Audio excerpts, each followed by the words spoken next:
I don't know if there are any further apologies to be had. In that case, we'll progress to item 2, declarations of interest. Does any member wish to make a declaration this evening? Councillor Northcote. Thank you, Mr. Chairman. A declaration on item 6. I am a director on the Aspire board, so I will not be voting on this item. Thank you. Thank you very much, Councillor. Any further declarations of interest this evening? In that case, we'll progress to item 3 of the agenda, minutes of previous meetings as printed on your report pack. Are members content that they are a correct record of our previous activity? I see lots of nodding, so I shall take that's agreement by sense. And then we can press to our first substantive item this evening, application for major development, Great Oak Farm, Bignell End, on which I believe there is a small presentation. Yes, thank you, Chair. I just want to show you a couple of the key plans, just to give you a feel for what the development is about. There are more plans, so if you want to look at this scheme in more detail, I can show those plans as well.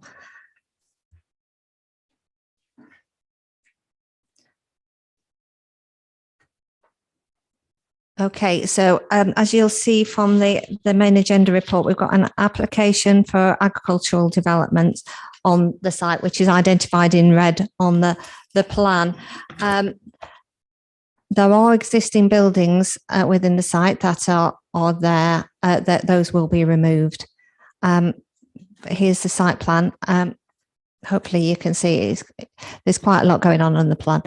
So we've got 2 buildings, cattle housing buildings here, a general purpose building towards the rear of the site, a milking parlour and associated buildings there. And then in addition to that, there is a silage clamp towards the front of the site and a slurry lagoon off to that in that position. So the existing buildings are in here. So there are a number of existing properties, 3 in total, on the opposite side of the road, but the built development is actually further away from those properties and the existing. There is a 44-metre buffer there, and then the area here where the buildings is to be used for agricultural implement and vehicle park. So yes, it's application for agricultural development associated with a dairy farm. Thank you. Thank you very much, Mrs. Moulton. So I now open the item for comment from members.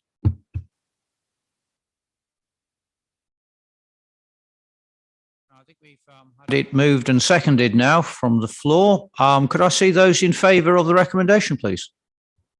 And that passes unanimously. That brings us to item 5 on our agenda, application for major development at Croft Farm, Stonehill Road, Ahill, Chorlton. I draw members' attention to the fact that there is a supplementary on this item, which I hope you've had sight of, and indeed there is a revised recommendation on that supplementary item. So please do be aware of that. Now, we have 2 public speakers to address us on this item, but before that, once again, there is a short presentation. So let's do that first so that our speakers are cognizant of what's going to be said. Thank you, Chair. Just going to share my screen.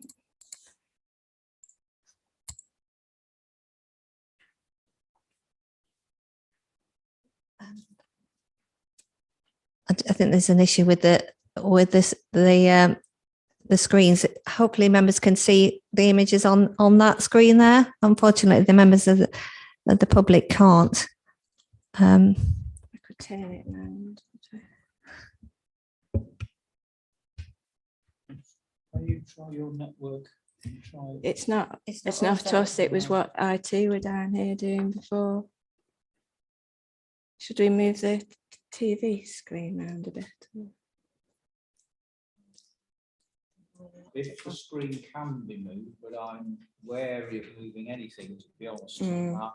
I think perhaps just speak to the item. Okay.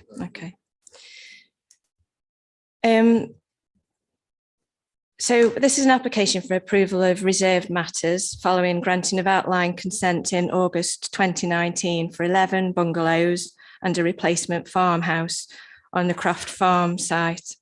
So the principle of 12 dwellings on the site has been established, and the details of the access from the highway were approved as part of the granting of outline consent. The subsequent non-material amendment to the access was granted last year. So I was just going to show you, just bear with me.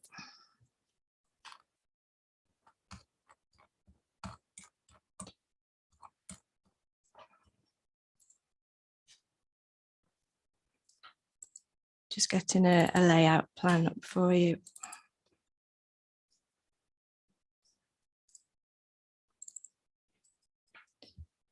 So that's the proposed site plan. So you can see on there the dwelling that I'm just pointing the cursor to now. That's the replacement farmhouse. So that's a 2-storey detached property. And then there's 11 bungalows which are laid out around this central area of open space. The design of the dwellings, here you can see, I'll just scroll down the different ones. There's a number of different designs, a mix of traditional cottage styles. The materials are red brick, Staffordshire blue roof tiles, and elements of render and timber cladding with some more contemporary details with glazed features. So the materials are of high quality. The design officers consider is of high quality. The height of the bungalows was originally, as originally submitted, was between 5.8 metres and 2 metres in height, and 6.2, metres in height. The height of the bungalows has been reduced, so amended plans have been received, and all of them are below 6 metres in height now. Any details submitted at the outline stage were purely illustrative, so nothing was approved in terms of the design, the height of any of the properties. And in allowing the appeal, the inspector didn't consider it necessary to impose a condition limiting the height of the bungalows. The density of the development would be approximately 12 dwellings per hectare. And in allowing the appeal, the inspector acknowledged that the density would be low and concluded that it would reflect the surrounding development and sympathise with its rural setting. I do have a few images just to show you of the surrounding properties, just so that you Perhaps can see. if we just wait 1 second, Ms. Clegg, because we've got IT here, and it would be useful perhaps for these pictures to be shown to everyone if possible.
So this was just to show members some images of the mix of dwelling styles in the area. So this is Stone Road. So a mix of brick properties. You'll see some render. Just go through them. So this is Croft Farmhouse.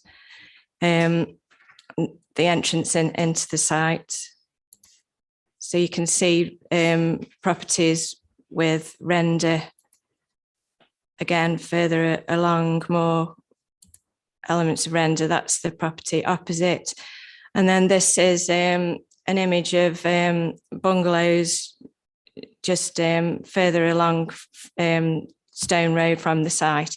So these two are existing bungalows, and then in between, planning permission has been granted for another bungalow.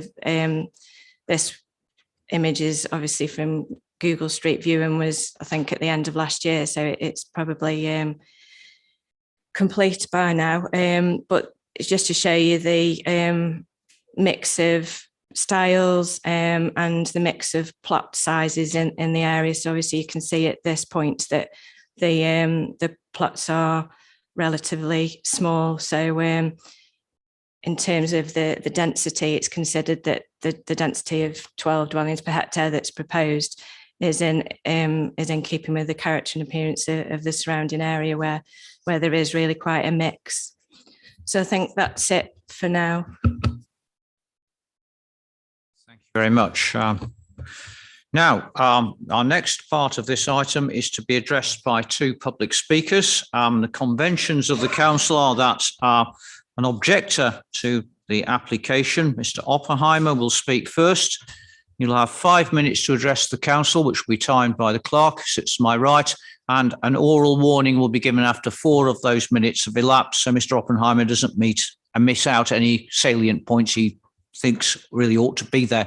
That will be the sum total of his contribution to our proceedings this evening. So, Mr. Oppenheimer, when you're ready, please do address the meeting. You need to press the button in the middle of the console so that the microphone comes on. Thank you. I speak as a resident of Chapel Chilton, as Hill Chilton, and as chairman of both Chapel and Hill Chilton Parish Council and of the Neighbourhood Plan Steering Group, which developed the neighbourhood plan. This is the first major planning application to be heard by the committee since our area's neighbourhood plan was made. We are disappointed that the neighbourhood plan's policies have not been referenced in the officer's report. As you know, the committee very rightly refused outline permission to this site in 2019, and this application should also be refused. The parish council has received complaints from residents that the applicants have not consulted with the community about their plans. If the applicants would come and talk to the parish council and residents and could slightly reduce the number of dwellings on the site, we would work with them to design something that would work both for them and for Hill Chilton. We believe that the applicants do genuinely want to build a quality development on the site at Croft Farm. Unfortunately, they do not understand Hill Chilton. They do not understand Croft Farm's importance to the contribution of the character of Hill Chilton, nor do they understand the importance of the publicly accessible views from the roadside frontage of the site, which are a delight to passers-by on this major local walking route at every season of the year. The present design and layout would rob Hill Chilton of an important and intrinsic aspect of its character by blocking important public accessible views across the landscape and into the stunning wooded backdrop to the west, northwest, and north. It would also insert an unwelcome urban element into this unique rural hamlet. By changing the layout of the site and slightly reducing the number and height of dwellings, some of these views could be preserved in whole or in part, and some of the urbanizing elements could be mitigated. Our neighbourhood plan and its policies aim to protect rural character, including valued near and distant views and the landscape setting of settlements. The purpose of policy DC2, sustainable design, is to ensure that all new development is in conformity with the area's rural character and local built heritage. If the applicant will work with us, we can help them to translate the policies in the neighbourhood plans into a development that can be seen as a positive contribution to the area and would not seem out of place in the context of an existing rural settlement, mainly made up of modernised 18th and 19th century cottage properties.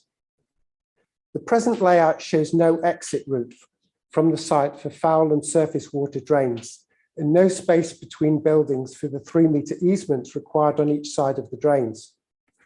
There is undoubtedly a conflict between the layout as presently proposed and building regulations regarding foul and surface water drainage, and with the rerouting of a highways drain that crosses the site. So the applicants will inevitably end up coming back to the committee to seek approval for a revised layout. We need to talk about the access. Everyone living near this site will testify that the entrance is not safe. The access does not meet the visibility requirements of the Department for Transport's Design Manual for Roads and Bridges. Frequent and unavoidable roadside parking also blocks visibility. These points have been raised many times by residents and by the parish council, but all our representations have been ignored. A 40-mile-an-hour speed limit was introduced in 2013. The parish council has done what it can to ensure that the speed limit is observed, but speeds exceeding 70 miles an hour are still recorded on a daily basis. The highest speed in the last month was 93 miles an hour. Every effort must be made to ensure that access is safe and meets the required standards and also takes account of the safety requirements of neighbouring properties. The consultation response from highways does none of these things. The persistent outstanding concerns about the access and visibility call for a proper independent review. Your committee, supported by the planners, has done an excellent job over many years of protecting this borough's beautiful rural area. We look to you now to continue that work. This application should be refused. Thank you. Thank you, Mr. Oppenheimer. I'll now invite a supporter of the scheme, Mr. Mace, to address the committee on precisely the same terms. So again, Mr. Mace, when you're ready, please use the central button on the console and address the committee.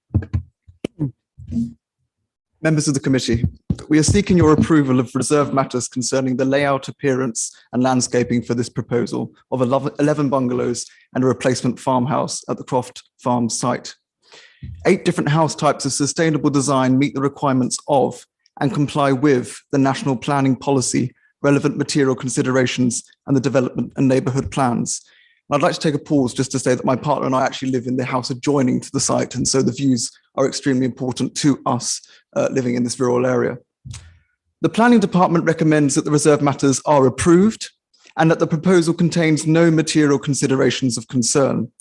The dwellings will be highly sustainable, designed to be future-proofed in their energy requirements, all with features such as increased insulation, air source heat pumps, and solar panels meeting the requirements to achieve an A-rated energy assessment. Consultations conducted by the Highway Authority, the police, landscaping and environmental protection raised no objections, and the police report even noted the development should be a very attractive one within a good setting designed to foster a strong sense of community amongst residents. The parish council expressed concerns about some issues that aren't relevant to this application, such as drainage and access. However, tonight we'll focus on any concerns that are relevant to the site's layout, appearance, and landscape. The first issue was whether or not the proposed site layout is too dense, although the density was already approved. The appeals inspector stated in his report that the density of the development would be low, which would reflect the surrounding development and sympathise with its rural setting. Indeed, the 10 houses of Hill Chorlton that surround the Croft Farm site form a density of 6.5 houses per acre. Croft Farm, by contrast, offers a lower density of only 5 homes per acre. Typical densities from recently approved local planning applications appear to be between 8 and 12 homes per acre, double that of the proposed layout in this application. Each individual home on the site offers a spacious private garden varying from 130 to 620 square meters. Guidelines for minimum garden space range between 50 to 80 square meters. The proposed site exceeds that on average nearly 6 times. Bungalows are of a generous distance from each other. Guidelines suggest a minimum of 1 meter space between properties, and the Croft Farm site offers on average more than 7 times that guidance.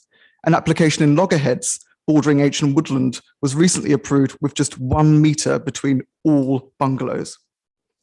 Croft Farm's site's central communal space, including a village pond, is nearly 800 square meters, deliberately designed with community and a sense of character in mind, as recognised by the Inspector at Appeal stage.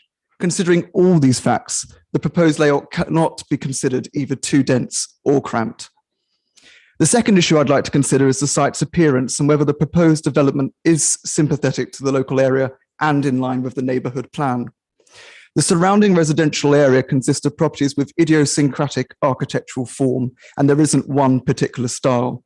In order to blend into the area and offer an improved sense of community for Hill Chawton, the Croft Farm site proposes a mix of 8 different building types, which contain features from the surrounding dwellings using materials that are sympathetic to the local area, incorporating red brick, render, timber cladding, and Staffordshire blue roof tiles that meet the neighbourhood plan's aims and visions. The third and last issue I want to turn to is the ridge height of proposed buildings. No guidelines exist on bungalow heights, nor did the appeals inspector insert a condition about this. However, following a meeting with the Hill Chawton Residents Group, the Parish Council, and members of the public, it was requested that bungalow ridge height should not exceed 6 metres. Our original ridge heights range from 5.8 to 6.2 metres, so we adjusted them all accordingly to be under 6 metres. In summary, we are providing low-density homes in an excellent layout, which will support the local community using architectural form and style that reflects the surrounding area. I want to end by emphasising that the bungalows will blend into the surrounding landscape.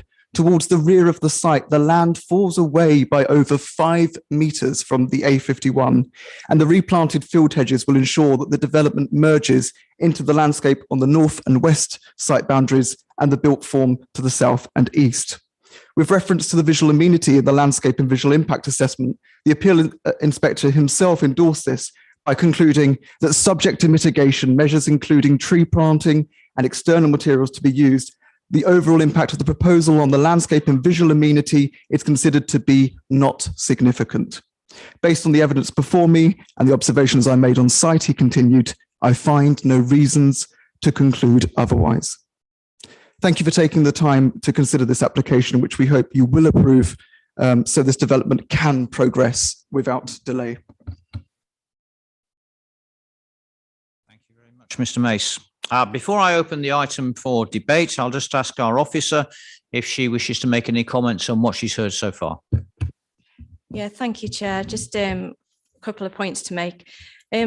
First of all, Mr. Oppenheimer referred to this application being the first application for major development since the neighbourhood plan, and stated that it's not referred, or the policies of the neighbourhood plan aren't referred to in the officer's report. That's not correct. On page 28, there's a list of all the relevant policies from the neighbourhood plan. And then on page 24, there's a particular reference to policy DC2 of the neighbourhood plan, and the word, or part of the wording from that policy is set out. Just in relation to a couple of matters that have been raised, access, it is stated in the agenda report, and I think as well in the supplementary reports, that the means of access to the site has been approved. So objections on the grounds of highway safety couldn't be sustained at this stage. In allowing the appeal, the inspector acknowledged that the A51 is a busy road, but said that there was no substantive evidence that the proposal would have any unacceptable adverse effect on highway safety. Noted that the Highway Authority raised no objection to the proposal, which he stated was a significant material consideration. And finally, in relation to drainage, it's set out in the supplementary report that there's no requirement for details of drainage, either surface water or foul drainage, to be approved prior to the reserve matters application being approved. There's a condition, or there's 2 conditions on the appeal decision that the inspector felt were sufficient, one of which requires, prior to commencement of development, a detailed surface water drainage design to be submitted to and approved by the LPA. And then the other one, again, no development shall commence until drainage plans for the disposal of foul and surface water flows have been submitted. So they're not required prior to determination of this reserve matters application, but those details will be required to be submitted and agreed prior to commencement of development. Thank you. Thank you very much. 2 things now. First of all, it would be remiss of me not to draw your attention to the fact there is a second supplementary report on this, although there is no further amendment to the recommendations. You can see that on page 5 of your additional package. The second thing is just to stress, we really must remember that this is a reserved matters application. Whether we like it or not, that is what the law requires, and therefore there is no point in raising issues which are not pertinent to this specific application. So I would ask members to focus their minds on that particular fact. With that in mind, I now open this item for debate from members. Councillor Northcott. Chair, would it be possible to share the diagrams of the layout of the properties and the type of properties? Now we've got the screens up again. Yes, I think that probably is possible. If just ask our office to do that.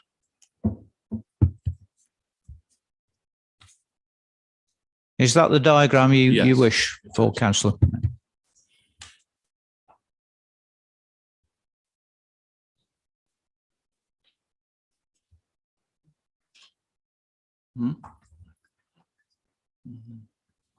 And do you wish to comment upon it, Councillor?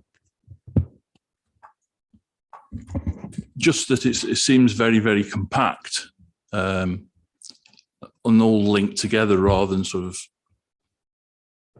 it's an urban design, sort of, that's what I'm trying to say. It's an urban type character rather than in a country setting that doesn't quite look within character the setting it's in. If you look at the houses either side, they're together, but they're designed in a way that are consistent with a ribbon development. That is like an urban type design that I'm a bit disappointed about.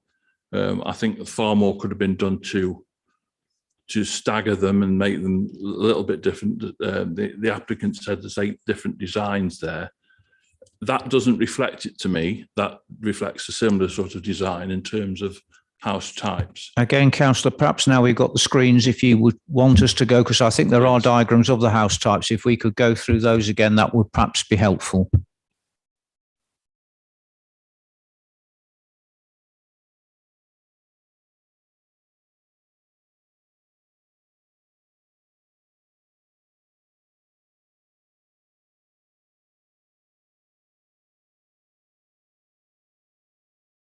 I'll just ask a question of our officer, again, to assist members. I'm correct in saying, am I not, that the number of houses and the density of the development have been approved, but it would still be possible for councillors, were they so minded, to object to the layout per se, but not the number of houses within that layout? Yes, that's correct.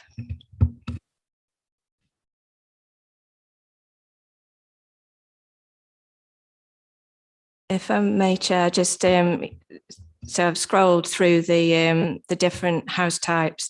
So the idea is that they have some consistency between them, but also some variation in styles and the use of materials. And your officers consider that there's sufficient variety there. And that the materials and the design will create high quality development. Any further comment from members? Councillor Butler. Oh, sorry. No, sorry. Please, far away. I'm miles away. I do apologise. Thank you, Mr. Chairman. Yeah, I agree with Councillor Norcup, actually. To me, the site looks cluttered. It just, that gives that feeling. I'm not against the design, but I agree with as what Councillor Norcup said. It looks very close. You know, they're too close together. That's basically it, Mr. Chairman. Councillor Williams. Thank you, Mr. Chairman. I see no mention of the recycling vehicle. Will be able to drive in, because it is a busy road. Can they drive in and turn around and come out forward? Because reversing on that to that site would be quite dangerous. Yeah. I don't see anything on the report. There has been a swept path analysis, and that's that diagram there. So that shows that a refuse vehicle can enter and turn and exit in a forward gear. Thank you.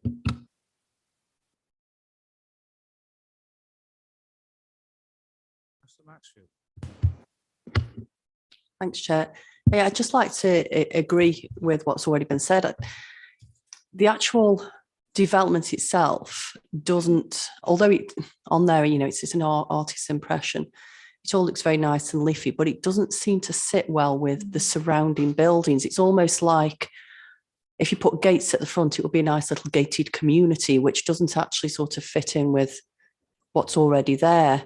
I'm not quite sure what's around, around. I'm not against the development per se. I just think perhaps it could have been thought a little bit more to put some space between properties, maybe. And I see, I've looked at the designs that they've come through, and you're right, there are some slight subtle differences, but they are essentially the same kind of model. It's just they've got a different slight window or door. It's not. They're not so different between each other that, that any particular one is standing out as being, oh, look at that design, it's completely different. That's all I just want to say, really. It is quite dense on it round, like I say, like its own little community. And I'm not quite sure how that would actually fit in within the wider community when itself is actually sort of set out like its own community. Thank you, Councillor. Again, let's just make sure we've got this right, because we've got to be cognizant of what can and cannot be done at this stage. So we ask our officer again, I'm right in thinking that we can, if councillors are so minded, object to the layout of this, but once again, the density and the number is now conceded. And therefore, I think councillors will have to think hard about what could be done, which is an alternative to this, with those numbers, which are a fixed point. Again, if I just ask if that's a correct assessment of where we stand. Yes, Chair, that's correct. And if I may, I just wanted to highlight something that the inspector said in relation in allowing the appeal, because obviously the existing development in Hillchorlton is very much a linear development. By its nature, it's along the road, and this development is contrary to that. But the inspector said that whilst the existing pattern of development is linear, given that there are only a small number of neighbouring properties within the immediate vicinity, I don't consider that this is a strong defining character of the area. Due to the lower site levels and the likely lower profiles of the proposed dwellings compared to the surrounding two-storey properties, in addition to the screening effect of hedgerows, the proposal would only be readily visible from localised views. The linearity of the surrounding development is only discernible when travelling along the A51, from which the site would only be visible through glimpsed views. Furthermore, the density of the development would be low, which would reflect the surrounding development and sympathise with its surroundings. So the layout of the site is constrained really by the shape of the site. So it's difficult to see how it could be laid out in any noticeably different way to make any significant difference. So in accepting 12 dwellings on that site. The inspector was happy with the density, and I think we would be struggling now to sustain a reason for refusal on those grounds.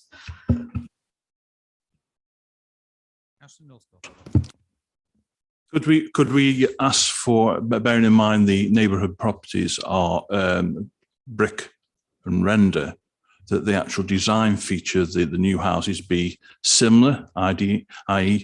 brick and render, to make them more to fit in with the actual village itself? Could we ask for that? Well, that's what they're showing. The plans that I showed you. Just let me find them again. Show brick. Just move up. On these, it looks like there's wooden. I think these bits here around the windows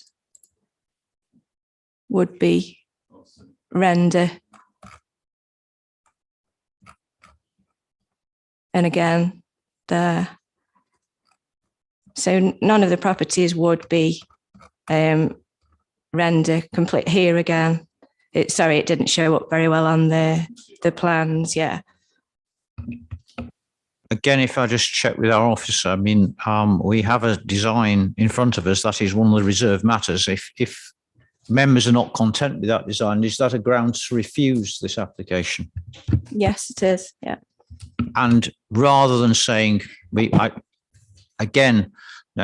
sure that I've got this right, that what the committee cannot do is change those plans by saying we want more render and leave it at that. We would have to refuse this and wait for a new application. Would I be correct in saying that? Because again, I think it's important for people to have in mind what is the consequence of thinking in these directions. Yes, that is correct. Members could specify the colour of the render if they felt that they wanted it to be cream or off-white, to be in keeping with the colour of the existing properties. But if they wanted more render, they would have to refuse the application. Is that correct?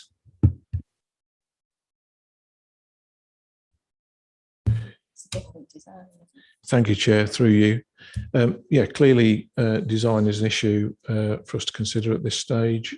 I think from the submissions we've had this evening and through the officer report, design has been looked at quite carefully. And we have, I think, reflected in the reporting both the previous appeal decision, but also taken account of the submissions and the efforts that have been gone through with the application. And it was referenced to discussions locally earlier, which has affected the height of the development, which I think was a concern previously. And I think if we just go to the photographs just of the images of the local area, we have got a variety of render and brick there within the street scene on various properties. So again, render and brick, as you can see. So there's a mixed variety of finishes. And if we just finish on that one there, what I would also mention to members, obviously we're having a discussion about details. I think there are several different types of property that are being proposed. So there is a variety of house types. Similarly, as we've just seen the street scene, there's a variety of house types, whether that be two-storey dwellings or bungalows, as well as a variety of materials. I think this image here, in terms of the discussion around density, if we just hold that image, because we've got scaffolding, so there is two bungalows there. We'll see that on plan form at the moment, and there's one being built to the rear. If we just go to the plan, the layout, Rachel, is that okay? Technology will be our friend this evening, I'm sure. So that's the layout. So if we just, that's it. So the properties we were just looking at, I don't think my cursor, yeah, Rachel's in command of the cursor. So the property we were just talking about are those two existing properties, and the one being built is to the rear there. If you go along the line there, you've got Well House that's annotated. So again, that's got its defined plot. Pine Tree House in the front, that would remain.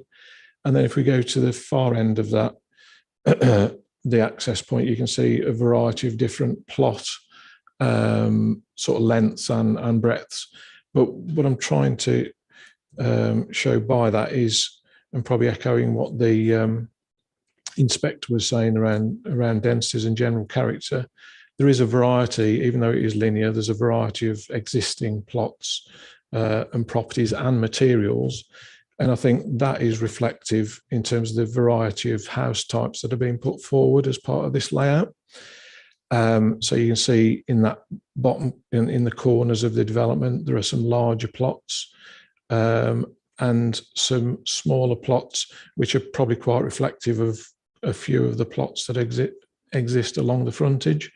So that variety of the linear nature of the properties at the moment is, consider, and probably set out in the report, doesn't jar against the character when you actually consider that broader canvas, if you like, doesn't jar with the character and the layout of that wider area. Similarly, in terms of the palette of materials, they are reflective of the variety of brick and render, some architectural details. We saw some porches and quite bespoke details there. And I think that is fairly reflective both in layout density, get my teeth in, layout density and materials of the local area. And I think that was what is encapsulated in the officer report, and hopefully that's reflective of some of the images we've seen tonight. So to go back to the point on materials, I would hope that that there is an understanding that the design, the recommendation this evening is based on the design, the fact that the palette of materials, it doesn't strictly jar with the local character, and is something that can be supported by policy. Thank you, Chair. Thank you very much. Councillor Maxfield. Thanks for that. Also, thank you for saying about the other property that's being built, because actually now putting that into perspective with another property, which is also going to have access onto what is classed as a busy road, it's integrating. I think the design actually is integrating in beyond what the linear is.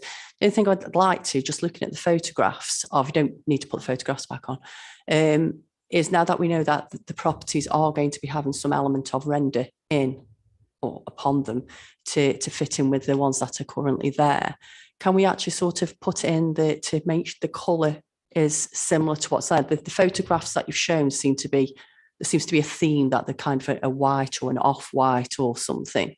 I think perhaps if they're the same, then it kind of, again, it sort of brings into that integration of, if we could put that in at all, if other members agree. Thank you. Yes, thank you, Mr. Chairman. I mean, the whole objection was for this site was stick out like a sore thumb, to put it cruelly. If you start painting them white render, it will look like stick out like a sore thumb.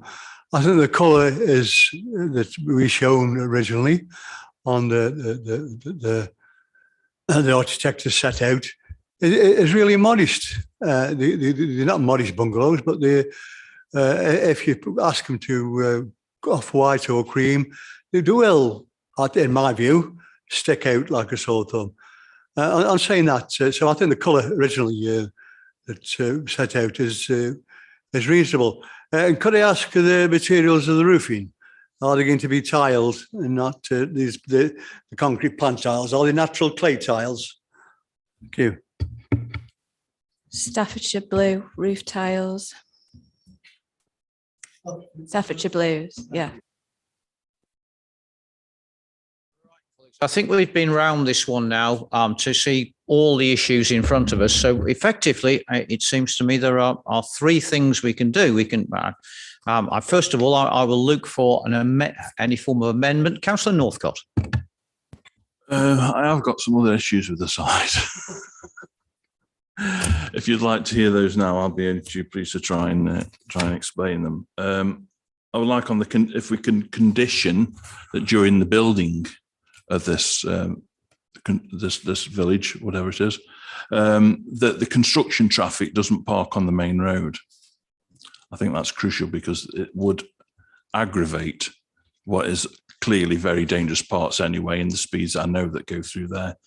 I think it would make visibility for those road users very severe if construction traffic was allowed to park on there regularly, i.e. all day during the working cycle.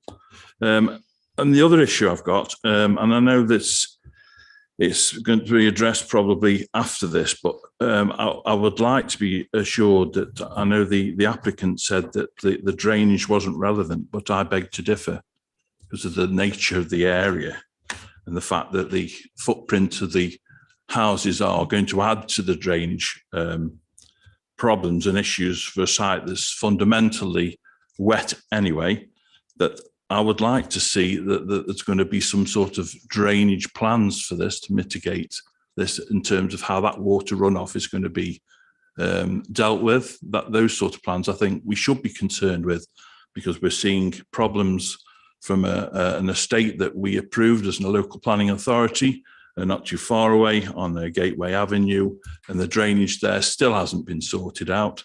So this area does lie in an area that is prone to flooding, and I would like to see that we had a drainage plan in place for how this is going to be mitigated. I can't see it here. It said it could be done afterwards.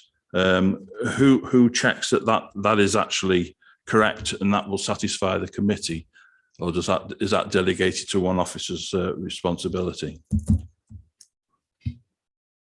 Well, first of all, in response to your comment on construction vehicles parking on the road, there's a condition attached to the outline consent that requires the submission and approval of a construction management plan. And as part of that, just trying to find the wording.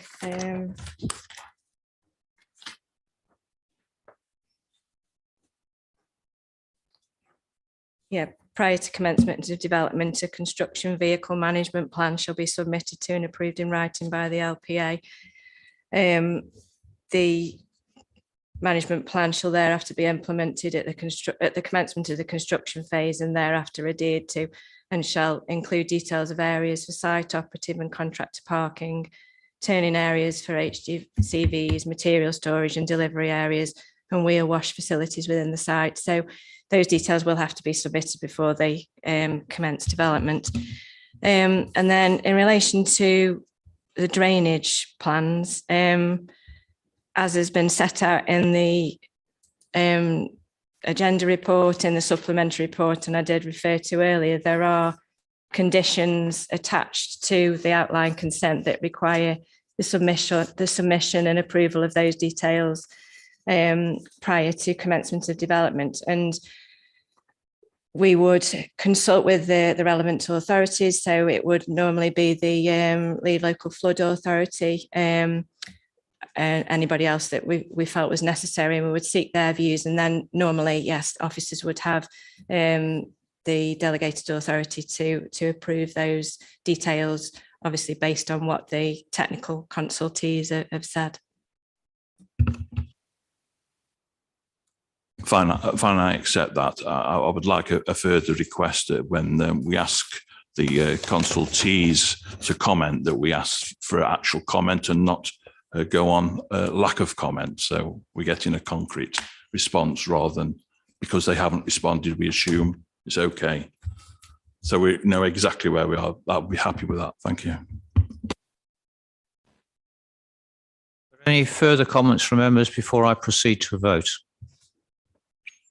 In that case, you see the application before you. Remember, it's the revised recommendations on the supplementary report that we're voting on. Can I see, please, those in favour of those revised recommendations? And I see 4. Can I see those against? I see none, so I assume that those are abstentions. Therefore, that item is passed. Proceed to item 6 on our agenda. Ashfields Grange, Hall Street, Newcastle. Again, I think there is a brief presentation on this item. Yes, thank you, Chair. Yes, as you will see within the report, this is an application to vary 2 conditions of the planning permission. One of the conditions relate to electric vehicle charging provisions, and the changes proposed are set out within the report. The other change relates to amendments to the design of the roof parapet and landscape design of the 3rd floor roof terrace. And I thought it might assist members if I displayed a plan showing those changes. So just bear with me, I'll get the plan up.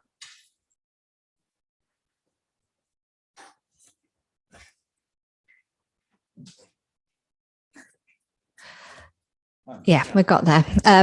So the report sets out how that the parapets are being increased in height, at most 900 millimeters and 450 millimeters at the lower height. So I just wanted to, the elevation plans helpfully draw a line, which is a line in pink, of the height as approved, and you will see that the building extends above it. And I will zoom in on the changes so you can see a bit more carefully. But hopefully you'll be satisfied that in terms of the visual changes to the building, it's fairly insignificant what is being proposed. So let me zoom in and adjust the position. So you will see that's the pink line is as approved, and the increase in parapet takes the overall height of the building up by 900 millimeters and 450 millimeters at this point. The changes to the roof terrace is this area here. So there's a reconfiguration of the seating arrangements on that. That there was a productive garden shown on the plan that's been omitted, and the amount of artificial grass on there has been reduced, but the use is still the same. It's still an external seating area for residents. There is another, on the original plans, approved plans, if I can get this to adjust its position. Here we go. So there was an area here, if you can see my cursor, where residents could sit out. That external seating area is now omitted from the scheme, so that area is not going to be accessible to the occupants of the development. That's going to be an area for air conditioning plant, which will be hidden behind the parapet. So that's the elevation that faces onto Lower Road. And the elevation that I'm focusing on at first is the elevation towards Nutton Lane. So I set out in the report the variation of conditions as proposed are considered acceptable, and the recommendation is one of approval. Thank you. Thank you very much, Mr. Moulton. Again, I open the item for comment from members. Thank you, Mr. Chairman. When we saw the diagram, see the umbrella sticking, is that going to be the case? Not quite. Could you elaborate on that? You know, above the parapet, will those umbrellas stick above the parapet?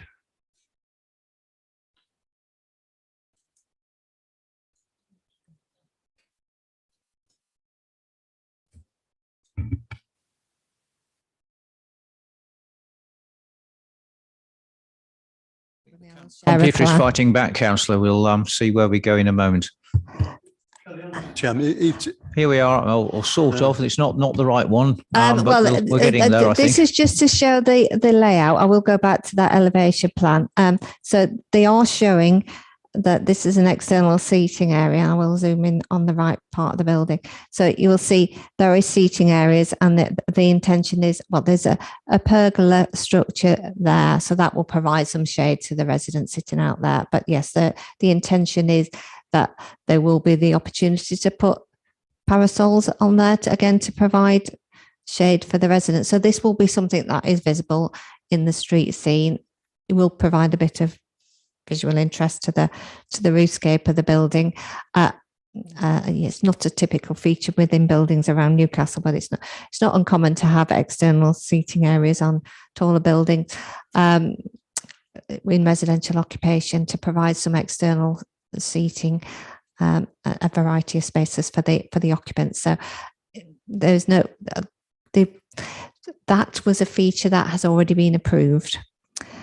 So the approved layout did show this area to be a seating area, and it did show that there was going to be some structures to provide shade. So that it's not a change. It's just how it's laid out. That's the change.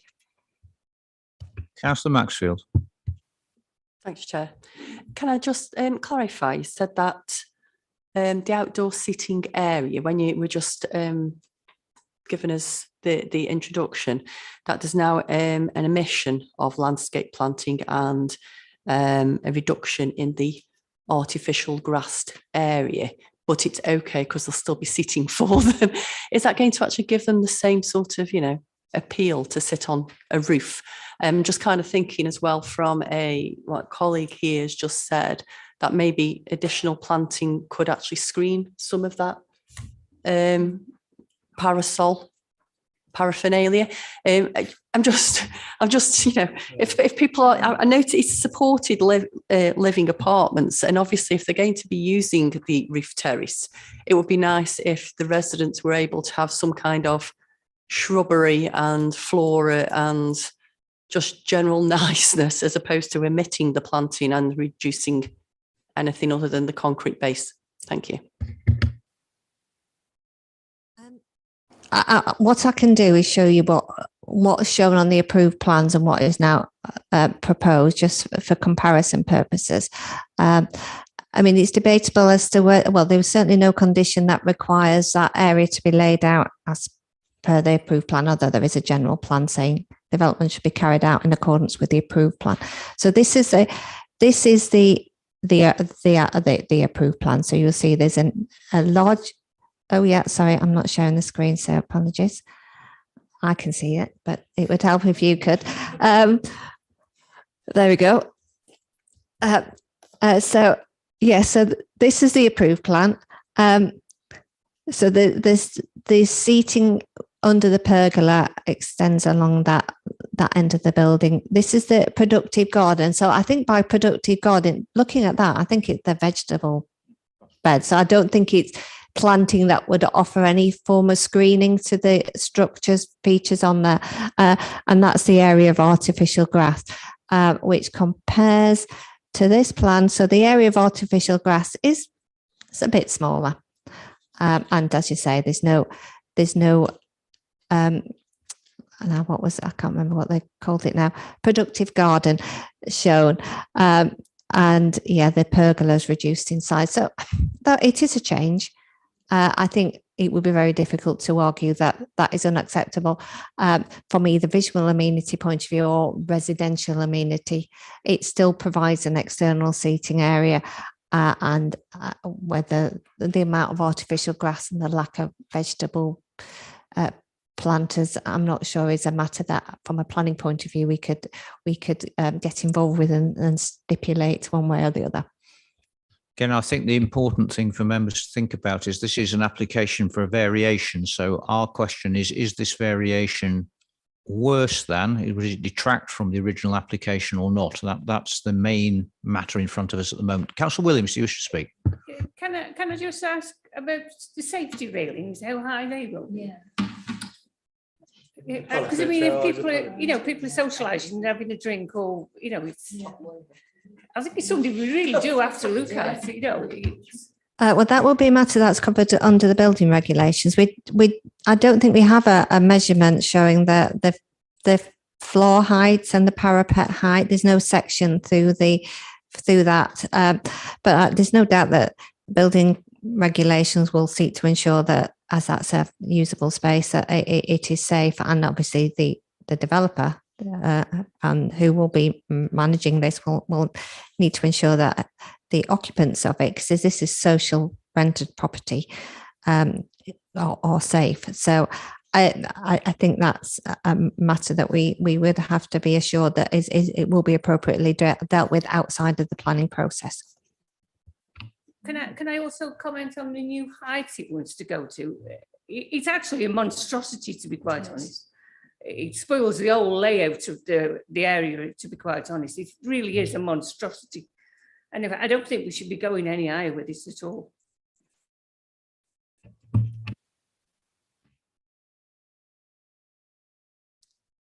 Well, obviously the planning permission has been given for a building of that height. You to refuse it, you'd have to be satisfied that increase in height makes the building materially worse or unacceptable. I mean, you don't like the building as existing, but I think that the plans illustrate that the change in height is not, given the scale of the building, not that noticeable. It is higher, but it's not materially higher to the point where the original building could be deemed to be acceptable, and as now proposed would be deemed to be unacceptable. And there's no residential amenity issues associated with that increase in height. It is all down to visual amenity. It's about 3 foot, isn't it? Councillor Hall and then Councillor Williams. Move the recommendation as printed, Chair. Councillor Williams. Chairman, thanks for letting me come back. On the height, again, we're leaving to the building control, is it? I think can we put a condition on that there's a screen or whatever? I'm not against any, it's a lovely area to sit in, but it's in an urban area, traffic passing by, and I think we should stipulate the height of a screen, whereas people can sit behind that screen, and if it's done properly, it wouldn't look out of keeping in the area, but he would protect the people on the sunroof. Why I'm saying these things, because we have in my patch Mill Rise, where they've got a beautiful garden, but very low maintenance. Who maintains these places? And the people who will actually live there, so they have to maintain it, and it doesn't happen because the majority of the people there are people disabled and whatever. So I think we should, if they have a roof garden, it should be safety. We should stipulate what we want instead of leaving it to building control. With that, I've no problem with we've been given permission and we're there, where we are. But I think we should be able to give some idea what we want, what we feel is a safety barrier where people can sit in comfort and safety on that roof garden. Thank you. Yes, I understand concerns about safety, but we need to recognise that this is a development that's already had planning permission, that the same area of the building was identified for external seating areas, and there was no stipulation in the planning permission that was given that the height of the balustrade, the barrier that stops people falling off the building was submitted and approved. And I can't see that there's any change in this proposal that justifies introducing the requirement to get that detail agreed when that wasn't required when planning permission was given. That the amendment to how it's laid out doesn't raise any safety issues that didn't exist when planning permission was granted in the first place. So I think that goes beyond the remit of what can be taken into considered and can be dealt with in this application, which is to vary the conditions of the permission. Again, I think members need to be careful of gilding the lily, so to speak. We've got two very specific variations in front of us. If we are content with those, we should vote in favour of this. If we find specific reasons to be opposed to them, we can then reject the application for variation. I've already had a proposed that we take a vote. I'm happy to second that from the chair to facilitate our proceedings. Before I go to that vote, does any member wish to make any further comments? In that case, can I see those in favour of the recommendations printed? I think I see 4. I see those against. I see 3, so that application is carried. Pass to item 7, and item 7, as you can see, is on our agenda because this is an application by an employee of the council, so it's here for the purposes of transparency. I don't think our officers have any further comments to make upon it. Therefore, I offer comments from members. I'm happy to move the recommendation from the chair. Could I see those in favour, please? And that is unanimous. Pass to item 8, land to the east of Coney Lane, Whitmore, High Speed 2 Limited. Again, I think there is a brief presentation by our officer on this matter. Thank you, Chair. Just share my screen, show you the location plan. While our officer's doing that, again, I draw your attention to the fact that there is a supplementary, indeed, there is a second supplementary report on this item. So this is an application for the approval of works under Schedule 17 of the High Speed Rail Act. Schedule 17 grants deemed planning permission for HS2 Phase 2A and associated works, but some of the detailed design and construction are subject to further approval. So this is the site here, just as you come into Baldwin's Gate. So the A53 here, as you turn the bend, and this is Coney Lane, I think it is. So the application is for the creation of 2 ecological mitigation ponds. They are proposed as a replacement habitat for reptiles and amphibians. The maximum depth of the ponds would be 1.5 metres. The application is also for the installation of, for 2 associated bunds, because the soil from the proposed excavations from the ponds will be used to create 2 bunds, which would have a maximum height of 1 metre. And then finally, to secure the site, a vehicle access gate is required in the northern part of the site. So I'll just show you on this plan. So that's the site. This is you may have seen if you've been out this way, there's an existing access there up to that property. And they're proposing a small gateway there, vehicle access gate. And then here are the 2 ponds. One is referred to as a small pond, one as a large pond, and then the associated bunds. So this is Coney Lane. There are properties along here. I do have some images if members wish to see those.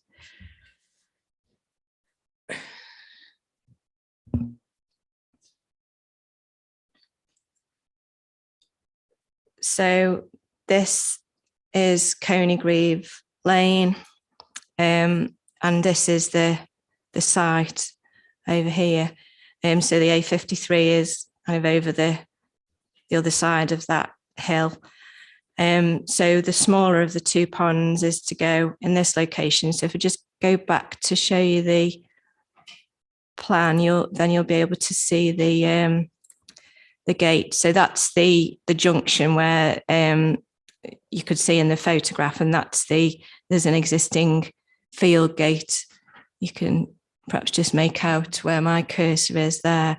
So yeah, this is the junction that I showed, and that's the field gate. So one of the ponds is going there, and then looking back in the other direction, the larger of the ponds is going over here.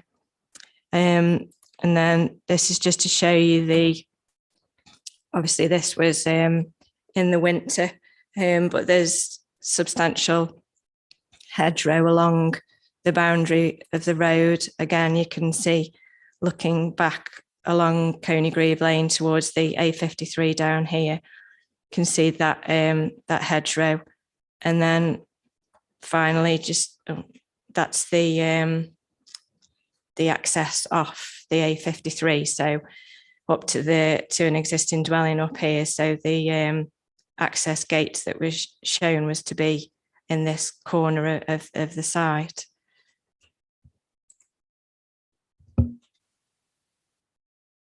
All I've got to show you for now. If you've got any questions.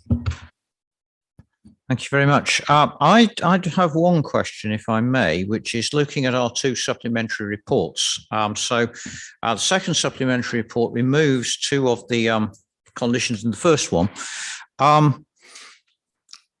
Could you explain to the committee why the second of those conditions, the one about the tree protection plan, has been removed, and what is the duplication? I mean, part of me says better safe than sorry and retain this here, even though it is a duplication, because can it do any harm if it is?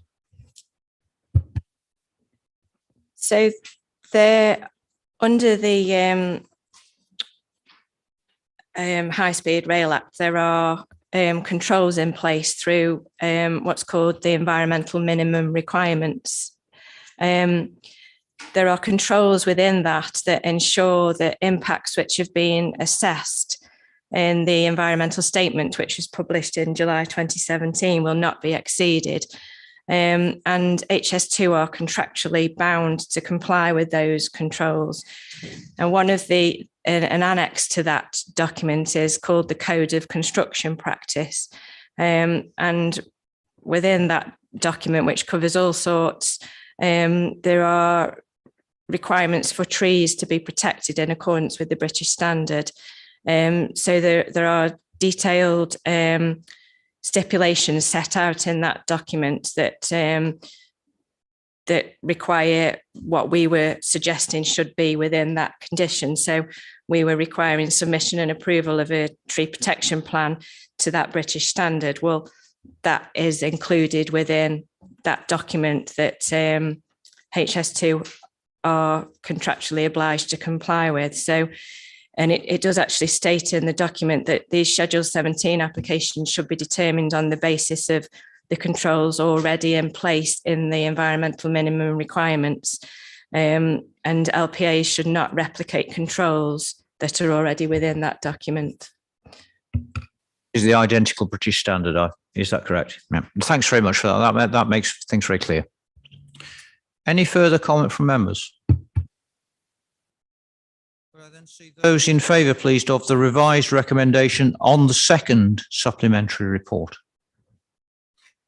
That, I think, is unanimous. So we can progress to item 9 of our report.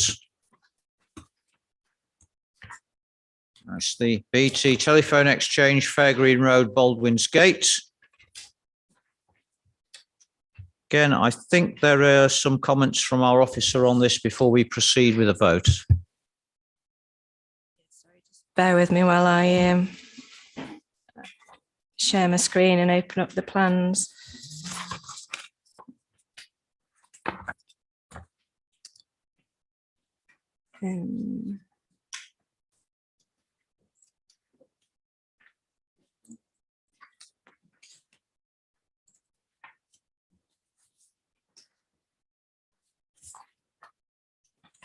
So this is an application for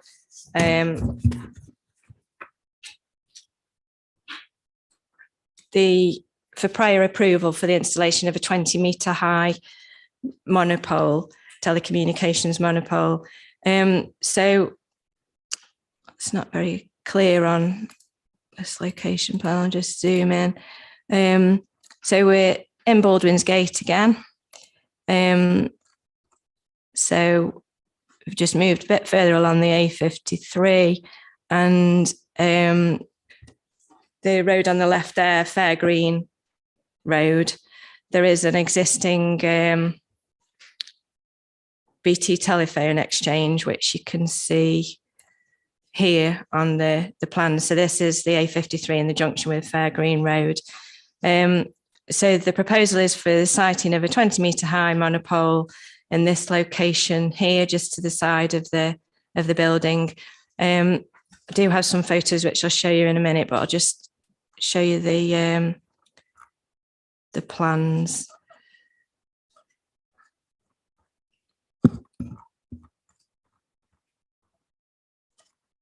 So this is the existing telephone exchange building. This is where the monopole will be sited. These are the 3 equipment cabins, and these are the existing trees that are referred to within the report, and are on an area of open space just to the side of the building. So that's the elevation of the monopole, which the land level of the telephone exchange, and therefore the monopole is set down, I think it's about 1.5 meters below that of the adjacent open space.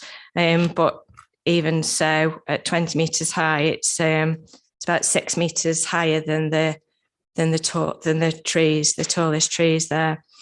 So I'll just show you photos.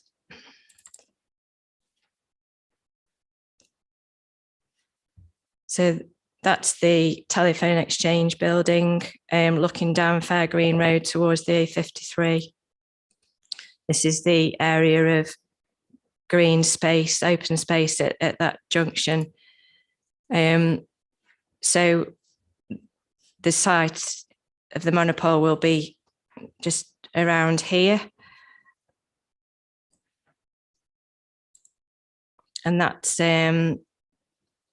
this is an access off the A53 along the back of that open space. So the open space is just to this side, and there's one of the trees that forms part of that area. And there's a shot of it further away. So yeah, just to point out that in the supplementary report, there is an additional reason for refusal has been added, which relates to harm to the trees.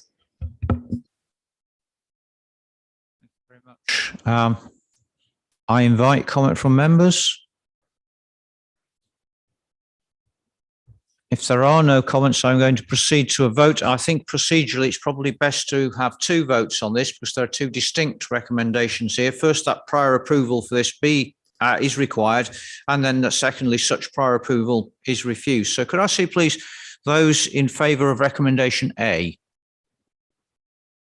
And that is unanimous. And could I then see those in favour of recommendation B? And that too is unanimous. Let us pass to item 10 of our agenda, which is a very brief report, as you can see, on Boggs Cottages at Keele. There is nothing here to report, there is nothing to report. Again, I ask the question, would members wish this to be retained on our roster, not for the next meeting, but the following meeting? Yeah, so I hear assent for that. So if we can pass that request on. Let us move to agenda item 11. Again, something that comes up on a regular cycle now, the land at Doddlespill, Betley, a little bit more fulsome. Again, I invite comments on that report.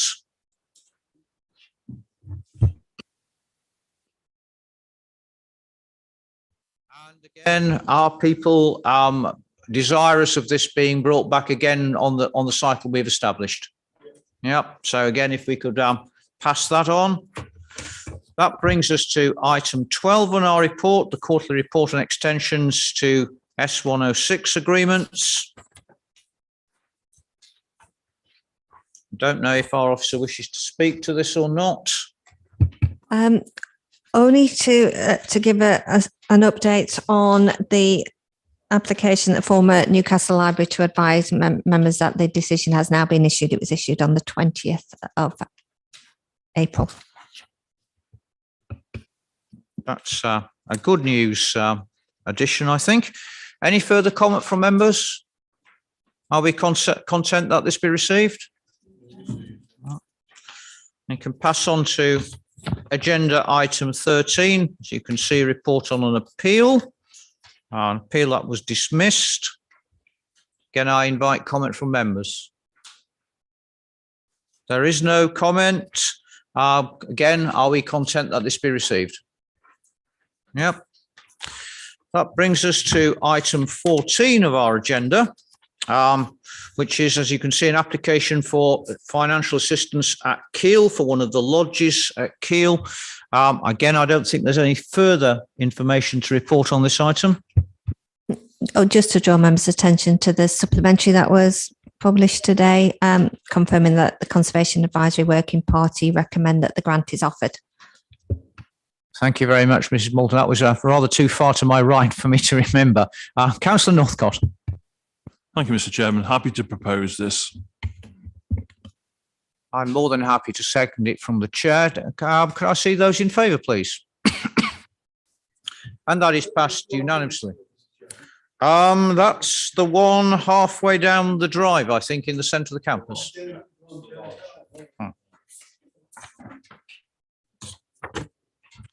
So that brings us to our final item,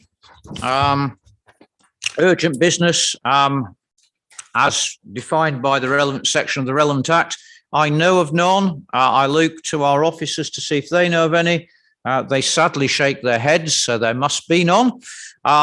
That means we've come to the end of this cycle of the Planning Committee. Who knows how many of us will be here for its next meeting. Certain councillors will not be here because they are standing down from the council. I'd like to thank them and indeed all members of the committee for what I think has been a good committee. We've had some good firm debates and a lot of inquiry. So thank you very much for making that possible. And now do have a good journey home.